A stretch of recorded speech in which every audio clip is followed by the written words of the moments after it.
할렐루야. 우리 하나님 말씀 마태복음 24장 30절에서 31절까지의 말씀입니다. 우리 짧으니까 한 목소리로 우리 같이 합독하도록 합니다. 시작. 그때 인자의 징조가 하늘에서 보이겠고 그때에 땅의 모든 족속들이 통곡하며 그들이 인자가 구름을 타고 능력과 큰 영광으로 오는 것을 보리라. 그가 큰 나팔 소리와 함께 천사들을 보내리니 그들이 그의 택하신 자들을 하늘 이 끝에서 저 끝까지 사방에서 모으리라. 아멘. 여러분은 예수님을 어떻게 알게 되었고 믿게 되었습니까? 교회 처음 나오시게 된 계기가 무엇이었습니까? 저 같은 경우는 잘 모르겠어요. 왜냐하면 저는 모태 신앙이었으니까 제가 교회를 특별히 나가게 된 계기가 저는 없어요. 이해하세요? 모태 신앙들은 그래요. 그냥 부모님 따라다니다가 그냥 교회 나간 거예요. 그러니까 솔직히 처음에는 자기 믿음이 없어요. 또 어떤 분들은 뭐 무슨 큰 병에 걸려서 교회 가면은 병이 난다더라. 그래서 교회를 나오신 분도 계시고, 또 어떤 분들은 인생의 어떤 뭐 큰 어려움, 참 누구에게 말하기 어려운 곤란한 문제, 뭐 아무튼 뭐 교회 나오게 된 계기는 참 별로 그렇게 좋은 건 아닙니다. 어떻게 보면 뭔가 안 좋아서 나오게 된 거지. 막 좋고 행복하고 기쁜데 교회 나오는 경우는 극히 드뭅니다. 그렇죠? 네. 처음부터 기독교가 말하는 진리, 복음을 알고 믿어가지고 나온 사람 있습니까? 처음부터 그걸 알고 믿어갖고 나온 사람 있어요? 없죠? 그냥 인생의 여러 가지 문제 때문에 교회를 나왔는데, 그리고 그 교회를 다니다 보니까 설교를 통해서 또 뭐 부흥회를 통해서 뭐 집회를 통해서 또 성경 공부를 통해서 여러 가지 경로로 소위 우리는 기독교가 말하는 진리, 복음에 대해서 알게 되고 또 믿게 되고 그런 거죠. 그죠? 예. 이제 그렇게 알게 됐단 말이에요. 그러면 복음에 대해서 한번 얘기해 보세요. 당신이 믿고 있는 기독교의 복음에 대해서 한번 얘기해 보세요. 그러면 얘기할 수 있어요? 얘기할 수 있어요? 어떻게 얘기하세요? 어떻게 얘기하세요? 복음에 대해서 얘기하세요. 그러면 어떻게 얘기하실 거예요? 이 복음에 대해서 얘기하라고 했을 때 그냥 간단하게 얘기할 수도 있고요. 이걸 풀어서 얘기하기 시작하면요, 몇 날 며칠을 또 얘기를 할 수도 있는 거예요. 가장 간단하게 이 복음을 얘기하신 분이 어떻게 정리한 줄 아세요? 이렇게 표현했어요. 예수, 예수, 천당, 불신, 이렇게 딱 간단하게 복음을 전한 분도 계세요. 또 조금 그거보다 이제 풀어서 하게 되면 이제 사형리, 사형리를 통해서 전하기도 하고, 또 그걸 좀 더 이렇게 확장하면 우리 전도 폭발에서는 복음 제시문이라는 그걸 통해서 전달하고, 그러다 보니까 복음에 대해서 얘기하세요. 그러면 어떤 분은 굉장히 심플하게 간단하게 복음을 이해하고 있는 분이 있는가 하면, 또 어떤 분은 굉장히 복음을 굉장히 넓게 책 한 권 나올 정도로 또 알고 있는 분들도 계시고. 그러니까 솔직히 얘기하면 교회는 복음 얘기하는데 복음을 제대로 아는 사람이 많지 않다는 거예요. 이게 어떻게 보면 교회 안에 있는 성도들이 겪고 있는 사실 불편한 진실입니다. 그래서 제가 이번에 복음에 대해서 조금 구체적으로 쭉 시리즈로 다뤘죠. 그죠? 이제 오늘이 그 마지막 복음 시리즈 마지막 예수님의 재림에 대한 얘기인데, 이번에 제가 설교한 것을 이렇게 앞에 다 빼고 이제 설교한 부분만 편집을 해가지고 복음이라는 그 카테고리에다가 유튜브에 올려놓을 테니까요.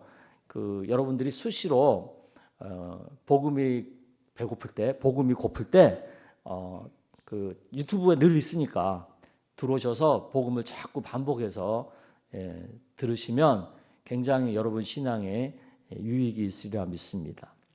근데 제가 분명히 말씀드리고 싶은 것은 이 구원을 말하는 복음은요, 또 복음에서 말하는 이 구원의 개념은 사실은 그렇게 한마디로 딱 말할 수 있는 간단한 얘기는 아닙니다.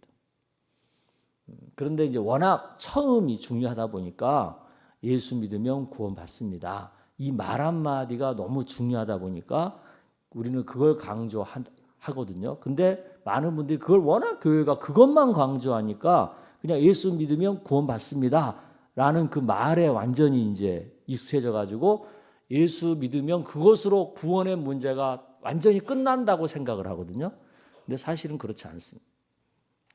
우리가 금요일마다 복음에서 쭉 설명을 드린 것처럼 이 복음은요, 굉장히 그 복음을 구성하는 그 내용이 또 구원을 이루어가는 그 과정이 굉장히 깁니다.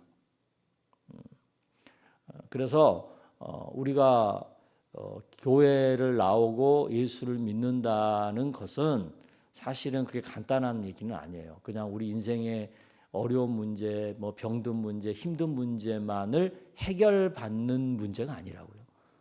이 구원은 우리의 영원한 생명에 대한 얘기예요. 영원한 생명에 대한 얘기고, 기독교의 최우선순위는 이 구원입니다. 이 땅에 사는 인생의 어떤 먹고 사는 문제, 생로병사의 문제를 해결받는 그 정도의 그 저차원의 얘기가 아니고 우리의 영원한 생명에 대한 굉장히 고차원적인 얘기예요. 기독교가 말하는 구원은. 그래서 기독교를 너무 이렇게 간단하게 생각하는 것이 어떤 면에서는 단순해서 좋은데 또 어떤 면에서는 너무 무식해서 좀 곤란한 경우가 있어요. 그래서 이것들에 대한 얘기를 우리가 좀 정확하게 이해하고 복음에 대해서 좀 더 진지하고 구원에 대해서 좀 더 이렇게 포괄적인 큰 어떤 개념 속에서 내가 그 안에서 어떻게 믿음을 살 거냐, 얼마나 내가 예수를 잘 믿고 살 거냐라는 문제를 진지하게 생각하면서 신앙생활하는 은혜가 우리 가운데 있기를 축복합니다. 너무 이 예수 믿는 것을 가볍게 생각하고 교회 다니는 것을 아주 굉장히 제가 유튜브 같은 데나 SNS 상에 이렇게 기독교에 대해서 막 비판하고 욕하는 사람들의 콘텐츠를 가끔 보거든요. 그래서 도대체 무슨 이유로 그렇게 교회에 대해서 이렇게 안티일까, 그게 궁금해가지고 그 내용을 보잖아요. 보면 그분들이 교회에 대해서 비난하고 비토하는 내용은 너무 유치한 거예요. 너무 유치한 거예요. 뭐 교회 갔더니 목사가 헌금 얘기하더라. 뭐 11조 얘기를 하더라. 뭐 교회 갔더니 뭐라 하더라. 그러니까 그 문제를 삼는 그 단골 메뉴들이 사실은 너무 유치하고요. 너무 천박한 것들이에요. 근데 사실은 기독교는 그런 건 별 중요한 거 아니거든요. 우리가 교회 다니고 예수 믿는 이유는 사실 그런 문제가 본질적인 게 아니라고요. 구원이 본질적인 건데 이 구원의 문제 갖고는 고민하지 않아요. 정말 하찮은 그런 천박한 이유로 자기의 영혼이 구원받는 것을 그렇게 가볍게 포기해버리거나 그렇게 가볍게 내던져버리는, 그리고 그것을 그렇게 가볍게 비통하는 사람들을 보면서 야, 이 사람들이 인생을 이렇게 가볍게 사나, 깃털보다도 가볍게 이렇게 인생을 대하나? 자기의 영원한 생명을 이렇게 가벼이 대할 수 있나? 이렇게 사람들이 진지하지 않나? 저는 그런 생각이 들더라고요. 그렇잖아요. 그 정말 별로 비본질적인 그걸로 인해서 자기 인생의 전부를 그렇게 가볍게 판단할 수 있다는 게 너무나 저는 상식적으로 이해가 안 되더라고요. 그래서 신앙생활을 하다 보면 사람들이 너무나 별거 아닌 거에 너무 큰 상처를 받아요. 그게 왜 그러냐면 복음을 온전히 이해하지 못해서 그래요. 이 구원이 어떤 것인가를 제대로 알지 못해서 정말 별거 아닌 거에 상처받아서 교회를 떠나고 시험 들고 그러는 거예요. 복음을 정말 제대로 알고 구원의 가치를 정말 제대로 알면 그런 그 하찮은 거 별거 아닌 것 같고는 그냥 기분 한번 나쁠 정도지 그거 가지고 상처받아가지고 끙끙거리고 교회를 쉬고 교회를 떠날 선택을 할 이유가 없다는 거예요. 그런 면에서 우리가 복음과 연결된 이 구원의 문제를 좀 더 깊이 알아야 된다라는 말씀을 드리고 싶습니다. 오늘 복음에 대해서 마지막을 장식하는 마당에 제가 조금 얘기를 드렸습니다. 자, 복음을 구성하는 큰 사건들이 있었죠. 첫 번째가 뭐예요? 예수님이 인간의 몸을 입고 이 땅에 오신 탄생. 두 번째, 그새 다 까먹었어요? 그 다음에 십자가에 죽으심. 셋째, 3일 만에 부활하심. 넷째, 승천. 여기까지 이 네 번까지는 이미 다 이루어진 얘기예요. 역사상에서 이루어진 벌써 과거의 얘기예요. 근데 유일하게 복음을 구성하는 큰 내용의 사건 중에서 아직 이루어지지 않은 앞으로 장차 미래에 되어질 유일한 사건이 뭐예요? 재림이에요. 재림. 그러니까 이 재림은 아직 현실이 안 된 거잖아요. 그냥 성경이 예언하고 있는 거잖아요. 그러니까 그 예언의 내용이 얼마나 이 성경에서 기술하고 있는 내용과 실제로 그 재림이 현실화되었을 때 그 모습이 얼마나 일치할까? 이것에 대해서는 우리가 구체적으로 뭐라고 말하기 어려워요. 그렇죠? 왜 그러냐면 이 재림을 예언하는 그 시대적 상황에서 그 시대적 사람들이 이해할 수 있는 수준의 단어를 사용해서 표현을 해야 될 거 아니에요. 그죠? 오늘날 우리는 AI, 인터넷 이런 거 아니까 오늘날로 이 재림을 설명하면 분명히 막 AI가 어떻고 뭐 인터넷이 어떻고 뭐 가상현실이 어떻고 막 이런 개념으로 재림을 설명했을 거라고.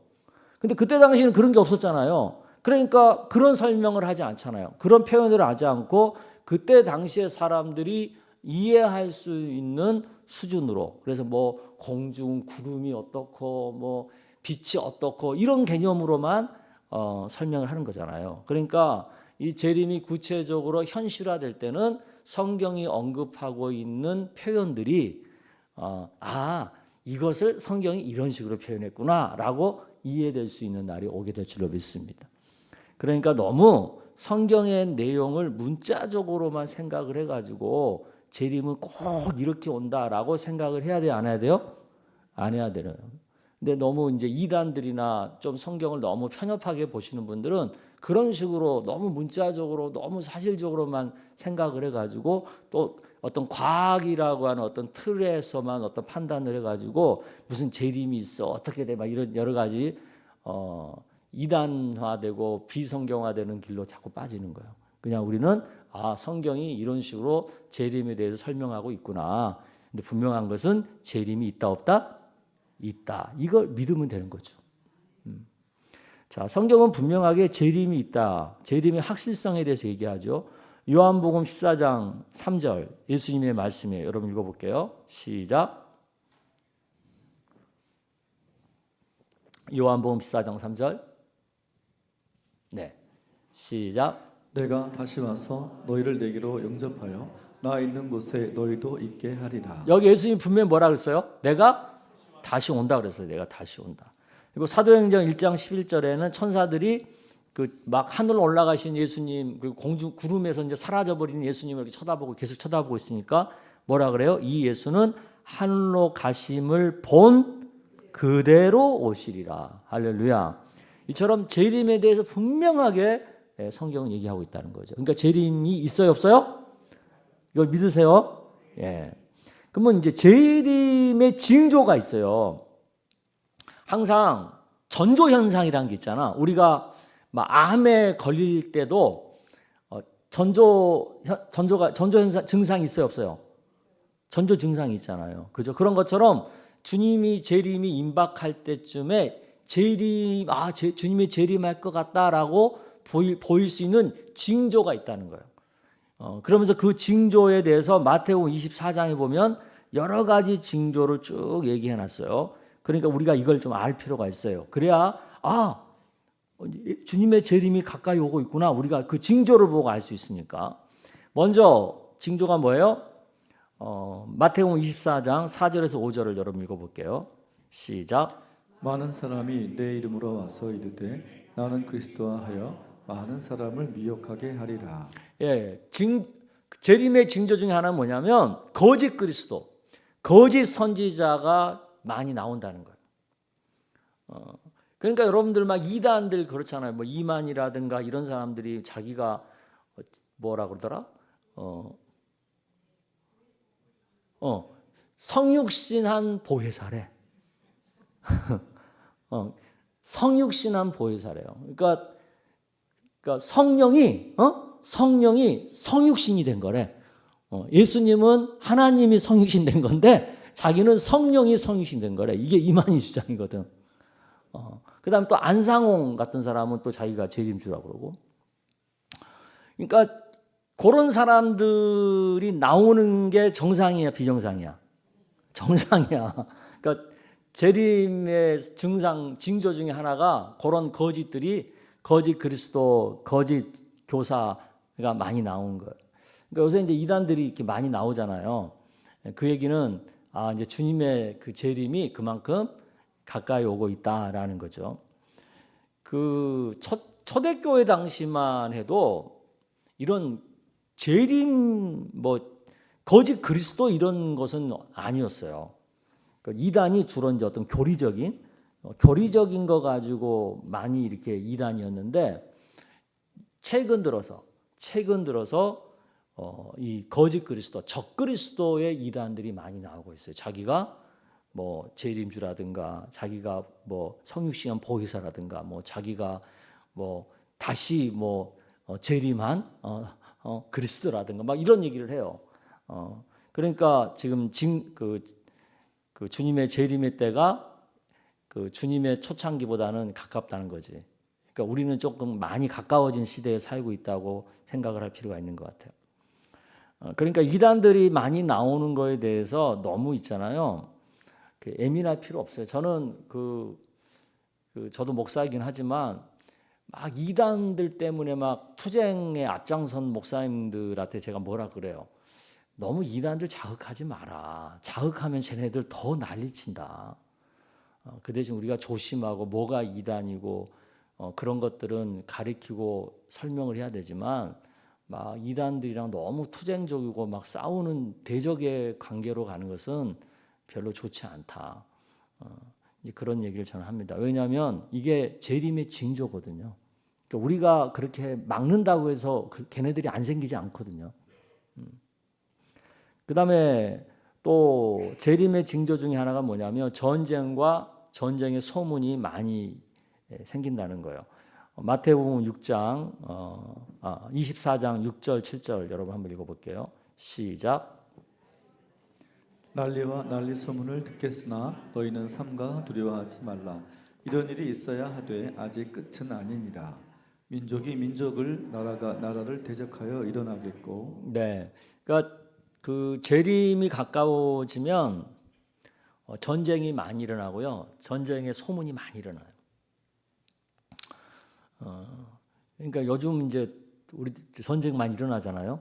여기저기 뭐 이제 뭐 세계 3차 전쟁 얘기도 막 나오고 막 이런 건데, 이런 얘기를 들을 때 우리 그리스도인들 어떻게 생각해야 되냐면, 너무 막 재림이 금방 온 것처럼 생각해도 안 되지만, 재림이 가까이 오고 있는 징조들이구나, 이런 것들이 그렇게 생각하고 더 이렇게 깨어 있으려고 노력할 필요가 있는 거죠.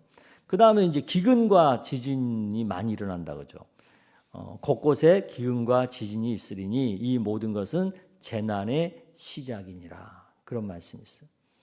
그러니까 요즘 막 그 기근, 막 여름에 막 너무 덥고, 또 겨울에는 너무 막 눈이 많이 오고 또 춥고, 막 요새 막 그야말로 날씨가 미쳤잖아요. 날씨가 그냥 완전히 크레이지해요. 그게 왜 그러냐? 이게 이제 그 재림의 징조들이라는 거죠. 재림이 가까이 왔다고 알리는 신호라는 거예요. 근데 보다 더 이제 더 확실한 징조는 마태복음 24장 14절이에요. 여러분 읽어보겠습니다. 시작. 이 천국 복음이 모든 민족에게 증언되기 위하여 온 세상에 전파되리니 그제야 끝이 오리라. 네, 여기서 되게 중요한 게, 천국 복음이 모든 민족에게 증거되기 위하여 온 세상에 전파되리니, 그 다음에 중요해요. 그제야 뭐가 온다고? 끝이 오리라. 그러니까 재림이 가장 가까이 왔다라고 느낄 수 있는 객관적 징조가 뭐냐면, 복음이 온 세상에 다 전파되는 거예요. 모든 민족에게 다 전파되는 거예요. 근데 이것이 굉장히 가까이 왔다는 것을 우리가 알 수 있는 것은, 전에는 복음을 전하기 위해서 사람이 직접 거기를 가야 됐어요. 그리고 선교사님들이 거기 가서 막 같이 살면서 막 복음을 전하고, 그러다 막 순교도 당하고 막 이래야 됐어요. 근데 요새는 그렇게 하지 않아도 복음을 전해요. 어떻게? 요새는 인터넷이 있어. 온라인. 근데 이 온라인도 소위 말해서 이 인터넷이 터져야 되는 거잖아. 그죠? 근데 우리나라 사람들은 어디나 가면 인터넷이 빵빵 터지니까, 와이파이가 팡팡 터지니까 이게 당연하다고 생각하는데, 안 그래요. 외국의 유럽이나 뭐 미국만 가도요, 그렇게 와이파이가 팡팡 안 터집니다. 그런데 이것이 이제 팡팡 터질 수 있게끔 된 게 있어요. 그게 뭐냐면, 스타링크라는 데서 적에도 위성을 엄청 띄웠어. 인공위성.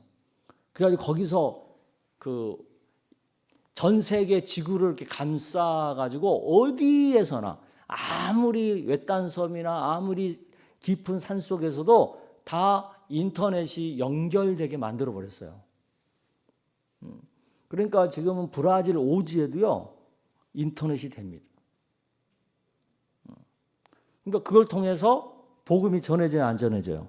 전해지는 거예요. 그런 시대가 와버렸어요.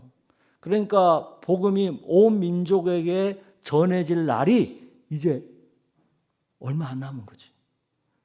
그러면 마지막 때가 이제 거의 다 왔다고 우리가 짐작을 해볼 수 있겠죠?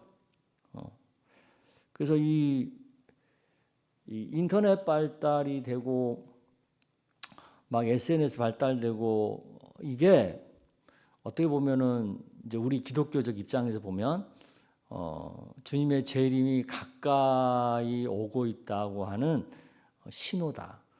그렇게도 우리가 생각해 볼 수 있는 거죠.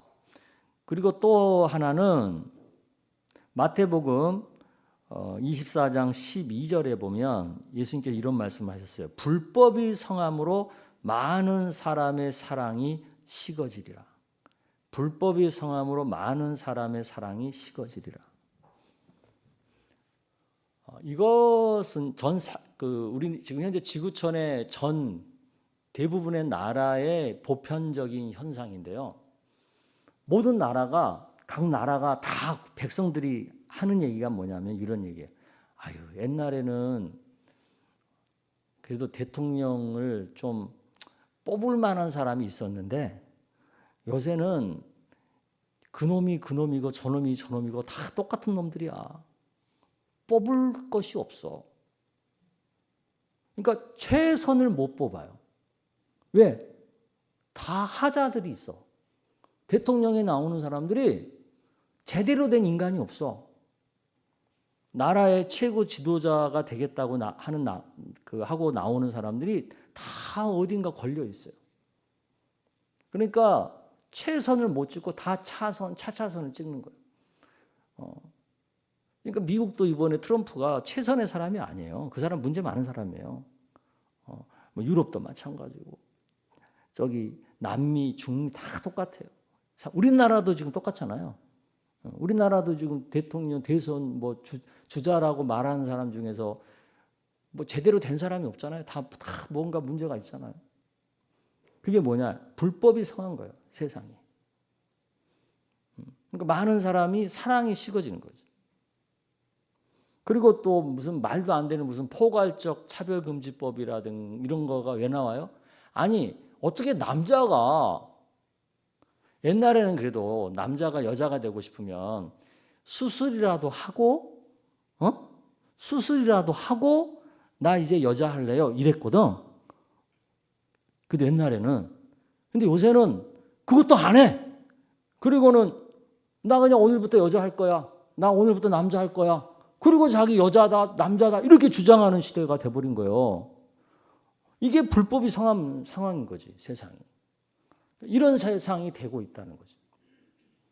이게 다 재림의 징조다. 이걸 아셔야 되는 거예요.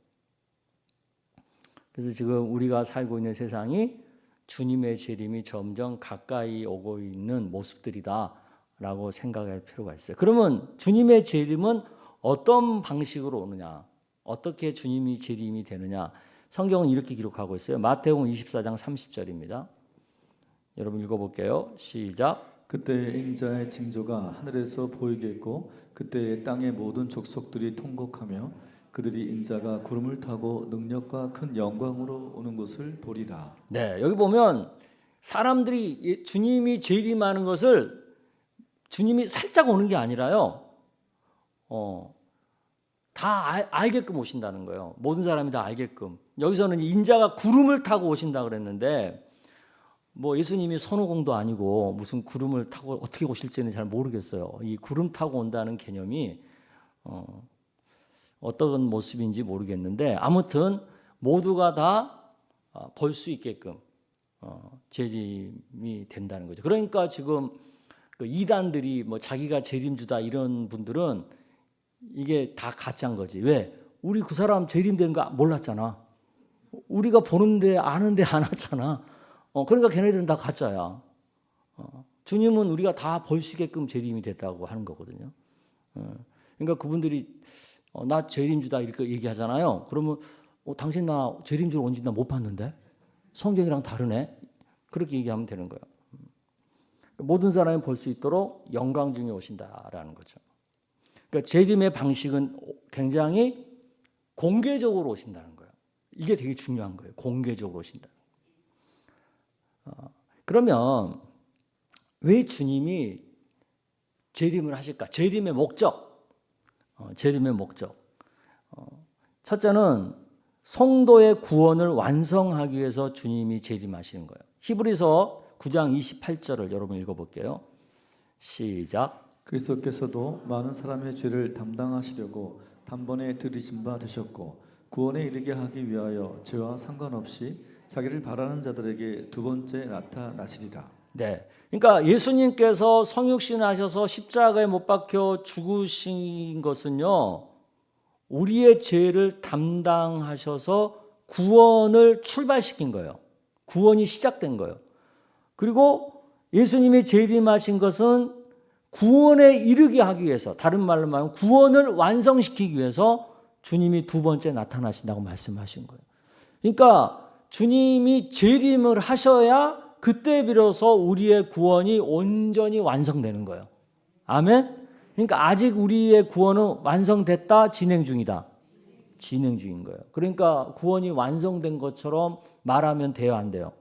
안 되는 거예요. 우리는 구원이 시작돼서 진행 중에 있는 거예요. 그 다음에 또 주님이 재림하시는 것은 죽은 자가 예수님처럼 부활하고 또 그때까지 주님이 재림하실 때까지 살아있는 자들은 신령한 변화를 시키기 위해서 주님이 재림하시는 거죠. 데살로니가전서 4장 16절 17절 여러분 읽어보겠습니다. 시작. 주께서 호령과 천사장의 소리와 하나님의 나팔 소리로 친히 하늘로부터 강림하시리니 그리스도 안에서 죽은 자들이 먼저 일어나고 그 후에 우리 살아남은 자들도 그들과 함께 구름 속으로 끌어올려 공중에서 주를 영접하게 하시리라. 예, 그러니까 주님의 재림은요, 이건 어떤 얘기냐면 우리는 현재 우리가 육체적인 죽음을 경험해요, 경험 안 해요? 경험해요. 근데 주님이 재림하면 육체적인 죽음에서 우리가 해방되는 거예요. 아멘? 예. 그런 변화를 위해서 주님이 재림하신다는 거예요. 그 다음에 또 주님의 재림의 진짜 가장 큰 목적은요, 심판입니다. 심판. 주님의 공의를 위한 심판. 그래서 예수님은 재림하셔서 심판하시겠다고 분명히 말씀하셨어요. 마태복음 25장 31절 32절을 여러분 읽어볼게요. 시작. 인자가 자기 영광으로 모든 천사와 함께 올 때에 자기 영광의 보좌에 앉으리니 모든 민족을 그 앞에 모으고 각각 구분하기를 목자가 양과 염소를 구분하는 것 같이 하여. 예, 영광의 보좌에서 각각 구분한다. 이게 뭐예요? 심판한다는 얘기죠. 판단한다, 심판한다. 그러니까 주님의 재림의 목적은 심판이에요. 근데 그 심판은 어떤 심판이냐? 의인과 악인을 판단하는 심판이에요. 구분하는 심판이에요. 마태복음 25장 33절 34절 여러분 읽어볼게요. 시작. 양은 그 오른편에 염소는 왼편에 두리라. 그때 임금이 그 오른편에 있는 자들에게 이르시되 내 아버지께 복을 받을 자들이여 나와 창세로부터 너희를 위하여 예비된 나라를 상속받으라. 네, 그러니까 의인은 오른편에 염소, 악인은 왼편에 이렇게 구분하는 거예요. 이게 심판이에요. 그러면 이 심판의 기준이 뭐냐? 심판의 기준이 뭐냐? 구체적으로 예를 들어서 얘기하셨죠. 마태복음 25장 35절 36절 여러분 읽어볼게요. 시작. 내가 줄일 때에 너희가 먹을 것을 주었고 목마를 때에 마시게 하였고 나그네 되었을 때에 영접하였고 헐벗을 때에 옷을 입혔고 병들었을 때에 돌보았고 옥에 갇혔을 때에 와서 보았느니라. 우리가 구원은 믿음으로 받아요. 예수를 믿는 믿음으로. 근데 이 심판은요, 믿음도 중요하지만 그 믿음에 따른 행위, 구체적인 행위를 보고 심판을 하셔요. 그래서 잘한 사람은 상급이 있고, 못한 악인들은 그 악에도 급이 있어. 보다 나쁜 행동한 사람은 더 그 심한 벌을 받고 좀 덜 한다는 사람은 덜 심한 벌을 받고 급이 다른 거예요. 급이. 그래서 이걸 잘 이해를 못하는 사람들은 못하는 그 이단이나 이런 데서는 무조건 믿기만 하면 다 되는 것처럼 얘기합니다. 그렇지 않아요. 그 믿음에 따른 행위가 나타나야 되는 거예요. 믿음에 따른 변화된 행위가 있어야 되는 거예요. 그래야지 앞의 믿음과 행위가 서로 연결이 되는 거예요. 믿음과 행위가 완전히 분리된 것을 하나님이 원하지 않으세요. 물론 구원은 믿음으로 받지만 우리는 심판 때 상과 벌이라고 하는 개념의 판단 기준이 행위이기 때문에 행위 또한 우리에게는 그렇게 값없는 게 아닌 거예요. 중요한 거지. 아멘? 네. 그럼 악인에 대한 심판도 나오죠. 마태복음 25장 41절 여러분 읽어볼게요. 시작. 또 왼편에 있는 자들에게 이르시되 저주를 받은 자들아 나를 떠나 마귀와 그 사자들을 위하여 예비된 영원한 불에 들어가라. 예, 왼편에 있는 자들 악인들이죠. 이들은 이제 마귀의 종로로 탄 사람들이죠. 그래서 영원한 불에 들어가는 심판, 악인에 대한 심판. 그러면 이 심판자가 누구냐? 재판자가 누구냐? 바로 재림하신 예수님이에요. 성부 하나님이 아니고요. 재림하신 예수님이 심판자, 재판자가 된다는 거예요. 요한복음 5장 22절을 여러분 볼게요. 시작. 아버지께서 아무도 심판하지 아니하시고 심판을 다 아들에게 맡기셨으니. 네, 성부 하나님께서 그 심판의 권한을 누구에게 맡기신 거예요? 아들, 성자 예수님에게 맡겼어요. 그러니까 판단자, 재판관은 누구세요? 예수님, 재림하신 예수님. 제가 왜 이런 얘기를 좀 구체적인 얘기까지 다 하냐면 이런 얘기 스토리들을 여러분이 쭉 알아야 이단들이 무슨 얘기하고 이럴 때 현혹이 안 돼. 그러니까 어디까지가 성경 얘기고 어디까지가 이단들의 상상의 얘기인지를 구분할 수가 있는 거예요. 특히 요한계시록과 이런 그 쪽에 관련된 얘기를 갖고 그 이단들이 많이 말을 하거든요. 그러니까 여러분 좀 알 필요가 있어요. 그 다음에 재림의 목적은 뭐냐면 사망과 악의 종말입니다. 고린도전서 15장 25절에서 26절 여러분 읽어볼게요. 시작. 그가 모든 원수를 그 발 아래에 둘 때까지 반드시 왕 노릇 하시리니 맨 나중에 멸망받을 원수는 사망이니라. 네. 그러니까 주님이 재림을 하시잖아요. 그러면 이제 더 이상 죽음이 있어요, 없어요? 없습니다. 그러니까 죽음의 두려움이 없어지는 거예요. 그리고 이 죽음의 두려움을 가지고 마귀가 계속 우리들한테 협박했잖아. 근데 그 마귀도 끝나는 거예요. 그러니까 주님이 재림하셔야 사망이 끝나는 거예요. 마귀도 끝나는 거예요. 아멘? 그러니까 주님이 재림하셔야 돼요? 안 하셔야 돼요? 하셔야 돼요. 그러니까 주님이 재림을 하셔야 사망이 끝나고 영원한 생명을 누리는 삶을 살 수가 있는 것입니다. 아멘? 그래서 이런 모든 것들이 예수님의 재림은 결국은 하나로 귀결이 되죠. 하나님의 영광이죠. 하나님의 영광. 데살로니가 후서 1장 10절 여러분 읽어보겠습니다.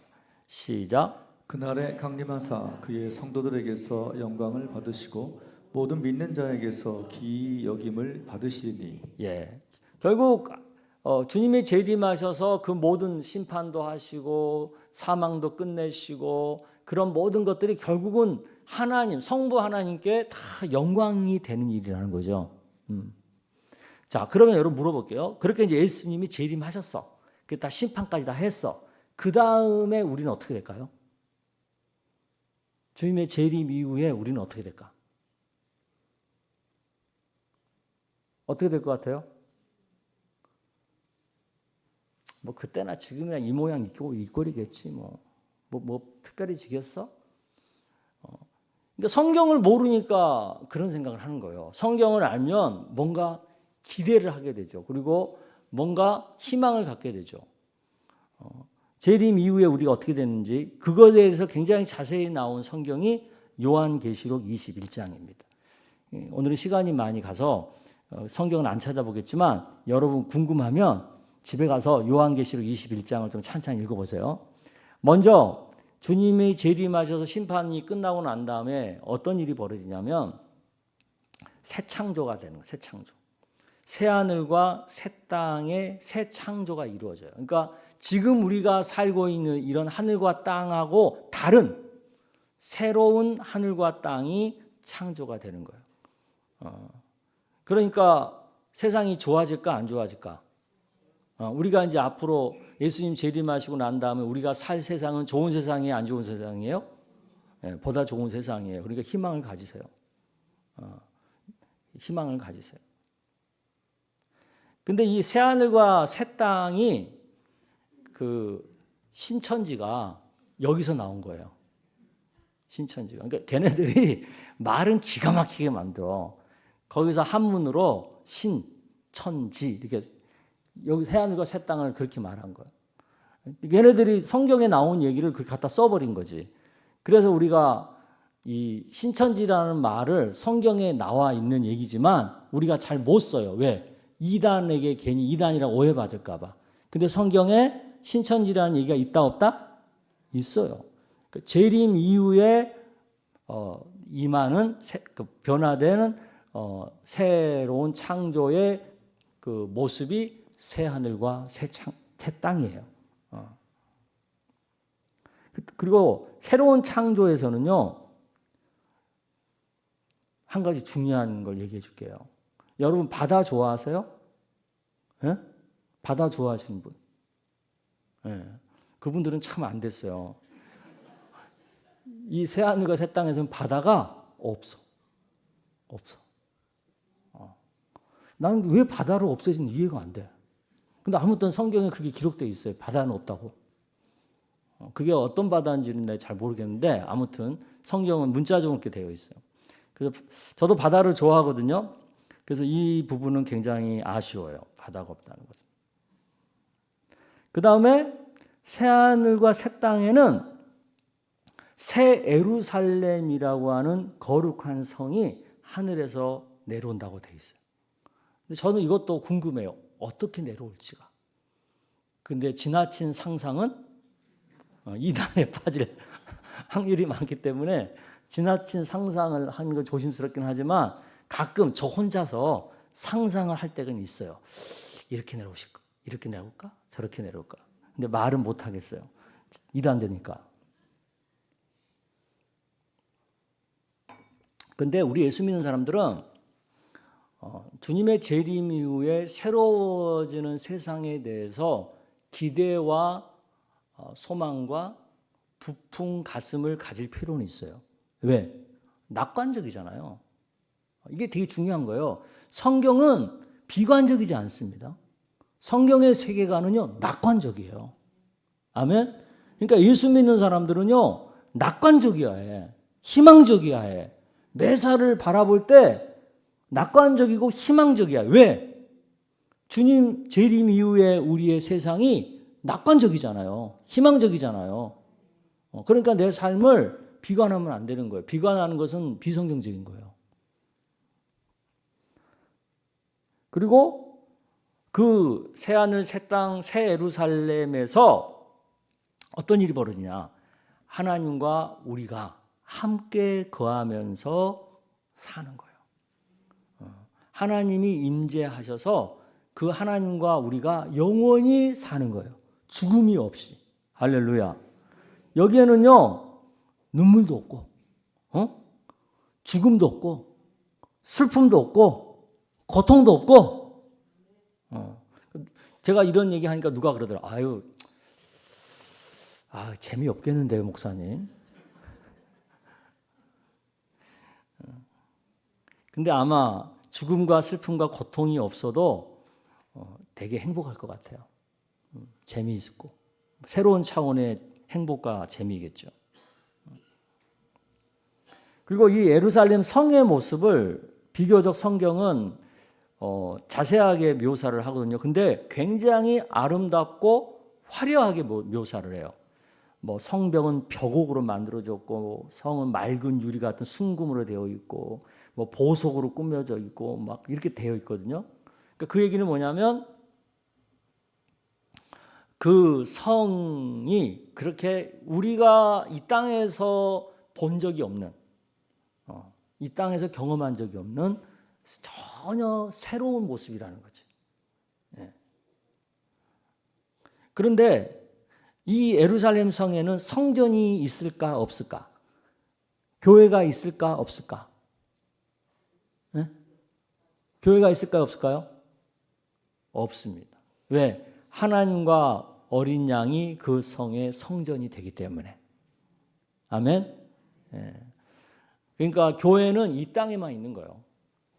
우리가 사는 이 땅에 이 교회가 있는 거지. 주님이 재림이 되고 나면 이제 더 이상 교회라는 의미가 없는 거예요. 왜? 하나님과 그냥 같이 사니까. 그래서 결론을 성경은 어떻게 얘기하냐면 온 세상이 하나님의 영광의 빛으로 가득하다 이렇게 표현해요. 그러니까 하나님의 임재가 충만하고 하나님의 영광이 가득한 그런 세상이 되고 그런 행복 속에서 우리가 영원히 살게 된다. 그러니까 이것은 한마디로 말하면 그것이 구체적으로 어떻게 되는 건지는 성경은 자세하게 기록하고 있지 않으니까 우리가 뭐라고 말할 수는 없지만 결론적인 얘기 뭐겠어요? 굉장히 좋다. Very, very good. 결론이야. 그러니까 제가 이 얘기를 오늘날 우리의 삶에 최대한 적용하는 것은 뭐냐면 우리는 미래를 장래를 낙관적으로 가져야 된다, 비관적으로 가져야 된다. 그렇죠. 그게 중요한 거예요. 우리 예수 믿는 사람들은 이 복음을 제대로 알고 제대로 믿잖아요. 그러면 내 삶을 대하는 자세가 옛날에는 비관적이었던 사람들도 이제는 낙관적으로 바뀌어야 하는 거예요. 왜? 내 인생의 마지막이 very very 끝이야. 내가 예수 믿고 살다가 설령 죽더라도 내가 예수 믿고 이 땅에서 살다가 죽었으니까 주님이 재림해서 오실 그 순간에 나는 의인의 편에 서 있을 거 아니에요. 그죠? 그러면 새하늘과 새 땅, 새 예루살렘 성에서 하나님과 함께 영원히 살게 될 거 아니에요. 그러니까 내 인생의 마지막은 뭐야? 끝. 좋은 거지. 해피한 거죠. 그러니까 우리는 아무리 이 땅에서 슬픔과 고통과 어려움을 겪어도 내 인생의 마지막을 알잖아. 그죠? 내 인생의 마지막이 어떻게 될 줄 알잖아요. 우리는 그 소망으로 인하여 지금 이 땅에서 겪는 어떤 슬픔과 어떤 불행과 어떤 아픔도 견딜 수가 있는 거죠. 아멘? 그리고 아무리 환난과 핍박이 와도 끝까지 예수 믿는 믿음을 붙들 수밖에 없는 거죠. 왜? 이걸 붙들어야 내 마지막이 끝이 되니까. 할렐루야. 이게 핵심이에요. 이게 중요한 거예요.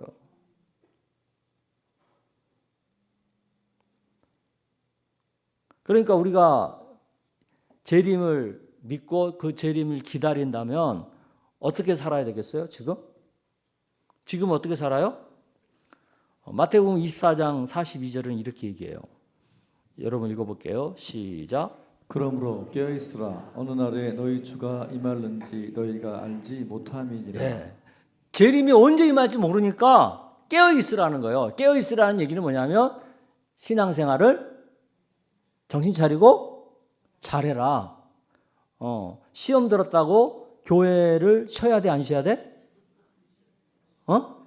상처받았다고 교회를 잠깐 떠나 있어야 돼, 안 떠나 있어야 돼? 자기 떠나 있는 동안에 주님 재림하면 어떡할 거야? 모르잖아요. 그러니까 누가 목사님 옛날에 저 부흥의 어떤 목사님 그런 얘기했어요. 그날이 부흥 집회 기간이었는데 비가 엄청 왔어. 비가 엄청 왔어요. 그러니까 그 저녁에 집회를 하잖아요. 근데 그 비 속에서 지금이야 뭐 차도 많고 자가용도 많고 막 그러지만 그때만 해도 자가용도 별로 없고 다 우산 쓰고 다니고 막 이럴 때거든요. 근데 그러니까 그 비를 호다가 다 맞고 교회로 올 수밖에 없는 상황인 거예요. 그래서 이제 교회에 이제 왔는데 비가 많이 오니까 교인들이 많이 왔을까 안 왔을까? 에? 많이 안 왔어요. 그랬더니 부흥 강사 목사님 그러시더라고요. 주님은 꼭 이런 날만 골라서 재림하신다고. 깨어있으라는 거지, 깨어있어. 근데 깨어있는데 그냥 깨어있으면 안 되고 준비를 잘하고. 누가복음 12장 35, 36절 여러분 읽어볼게요. 시작. 허리에 띠를 띠고 등불을 켜고 서 있으라. 너희는 마치 그 주인이 혼인집에서 돌아와 문을 두드리면 곧 열어주려고 기다리는 사람과 같이 되라. 예, 뭐예요? 주님이 딱 재림하시면 그 주님을 기쁘게 맞이할 준비를 딱 하고 깨어 있으라는 거예요. 아멘. 이 말은 쉽게 표현하면 예수 잘 믿는 가운데 주님을 맞으라는 거예요. 성령 충만한 가운데 주님을 맞으라는 거예요. 시험 달아가지고 교회에 멈춰 있는 가운데 만지하는 게 아니라, 에? 성령 충만한 가운데, 주의 은혜가 충만한 가운데 주님을 맞을 준비를 하고 재림을 기다리라는 거예요. 아멘. 그런데 또 성경은 뭐라고 얘기하냐면 야고보서 5장 7절에서 8절 여러분 읽어볼게요. 시작. 그러므로 형제들아 주께서 강림하시기까지 길이 참으라. 보라 농부가 땅에서 나는 귀한 열매를 바라고 길이 참아 이른 비와 늦은 비를 기다리나니 너희도 길이 참고 마음을 굳건하게 하라. 주의 강림이 가까우니라. 아멘. 제가 제 기억에 그 씨앗을 처음 뿌려본 기억이 아마 7살인가 그때인 것 같아요. 그 씨앗이 뭐였냐면 봉숭아 씨앗이었어. 봉숭아 씨앗. 저는 그 봉숭아 씨앗을 심으면 그 다음 날 나는 줄 알았어요. 그 다음 날 나는 줄 알았어요. 그래가지고 그 봉숭아 씨앗을 우리 할머니랑 뿌리고 그 다음 날 일어나 가지고 봉숭아가 나온 줄 알고 딱 갔는데 아무것도 없어. 그 다음 날 가서 아무것도 없어. 그 다음 날 가서 아무것도 없어. 며칠 가다가 아무것도 없으니까 그냥 잊어버렸어요. 그런데 어느 날 보니까 봉숭아가 나 있더라고. 주님의 재림에 대한 신앙은요, 소망하면서 기다릴 줄 알아야 되는 거예요. 잘 준비하고 깨어있는 가운데서 기다릴 수 있어야 되는 거예요. 이 기다릴 줄 안다는 게 이게 참 쉬운 게 아닙니다. 신앙생활은 기다림이에요. 기다림, 인내. 얼마나 인내하느냐, 얼마나 기다리느냐, 이 싸움이에요. 신앙생활은. 근데 너무 우리들은 급해요. 제가 봉숭아 씨앗 심겨놓고 그 다음날 날 줄 아는 것처럼 너무 우리는 신앙생활을 급하게 해요. 조급해요. 금방 뭐가 될 것 같은. 근데 주님은 인내를 말씀하세요. 인내. 기다려라. 언제까지? 오실 때까지. 근데 그 오실 때를 알아 몰라? 그것도 안 알려주고. 정말의 긴박성이죠. 주님의 재림의 긴박성. 그건 주님이 그렇게 계획하신 거예요. 그러니까 그거 가지고 우리가 뭐라고 따질 필요가 없어. 따질 수가 없어. 아니 왜 주님 치사하게 알려주지도 않고 그런 식으로 무조건 기다리라고 하면 어떡해요? 너무 하는 거 아니에요? 이렇게 우리가 따질 수가 없어. 왜? 그건 주님의 주권에 해당되는 거니까. 그러니까 우리는 잘 깨워서 잘 준비하는 가운데서 기다리는 거예요. 언제까지? 오실 때까지. 이게 정말 죽어요. 그러니까 주님이 오실 때까지 기다리든가 아니면 오시기 전에 죽어버렸어. 그럼 할 수 없지 뭐. 근데 죽음을 우리가 알아요, 몰라요? 그것도 몰라요, 우리가. 죽을 때 알아요, 몰라요? 몰라요. 그러니까 죽을 때도 모르고요. 내가 언제 죽을지도 잘 모르고요. 그다음에 주님이 언제 재림하실 때도 잘 몰라요. 그러니까 우리는 깨어서 성령 충만한 가운데 그냥 기다리면서 살다가 죽든가 아니면 살아서 주님의 재림을 맞이하든가. 죽은 사람은 부활을 경험하는 거고. 할렐루야. 그래서 이 땅에 우리가 살면서 간단해요. 우리 삶은. 예수 믿으면서 성령 충만한 가운데 내가 할 수 있는 최선으로 주님이 기뻐하는 삶을 사는 거예요. 되셨으면 죄 안 지으려고 노력하고 되셨으면 주님이 하나님 사랑하고 이웃 사랑하라고 그랬잖아요. 그러니까 그렇게 행하고 사랑을 실천하고 그러면서 사는 거예요. 그렇게 살다가 죽으면 주님 재림할 때 부활하면 되는 거고, 내가 살아있는 동안에 주님 오시면 할렐루야 하면서 주님을 맞이하면 되는 거고. 아멘? 얼마나 심플합니까? 우리 신앙생활 복잡한 거 아니에요. 이 구원의 풀 스토리를 우리가 안다면, 아까도 말씀드렸지만 사소한 거 갖고 막 시험 들어가지고 그거 가지고 교회 다니네 마네 뭐 하나님이 계시네 안 계시네 이런 거 따지지 않아요. 그런 거 갖고 고민 안 해요. 아니까, 끝을 아니까. 내가 할 수 있는 최선으로 예수 믿고 성령 충만한 가운데 할 수 있는 데까지 거룩하게 착하게 사랑을 실천하며 살려고 살다가 주님이 먼저 오라 하면 가고, 내가 살아있는 동안에 주님 재림하시면 할렐루야 하고 주님 맞이하고, 그리고 주님과 함께 영원히 새하늘과 새 땅에서 살면 되는 거죠. 뭐. 그죠? 이게 우리의 풀스토리예요. 우리 인생의 풀스토리예요. 그러니까 제발 부탁인데 산에 중례하지 마. 산에 중례할 거 없어요. 좀 인생을 낙관적으로 보세요. 멀리 보면서 낙관적으로 보고, 어떻든 내가 예수 믿고 살면 내 인생의 끝은, 내 인생의 영원함은 그것이다. very very 굿이다. 이거 알고 기쁘게 즐겁게 감사하고 행복하게 그렇게 살면 되는 거예요. 아멘? 그러니까 인상 좀 펴. 뭐 이렇게 인상 쓰고도 살아요. 뭐 그렇게 작은 일에 그냥 막 그렇게 마음 고생하면서 그렇게 누구를 막 그렇게 미워하고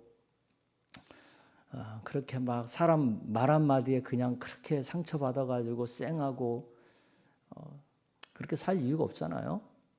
그래 안 그래요? 김인승 목사님 그러지? 응? 그래. 우리가 하나님 있는 게 그런 거예요.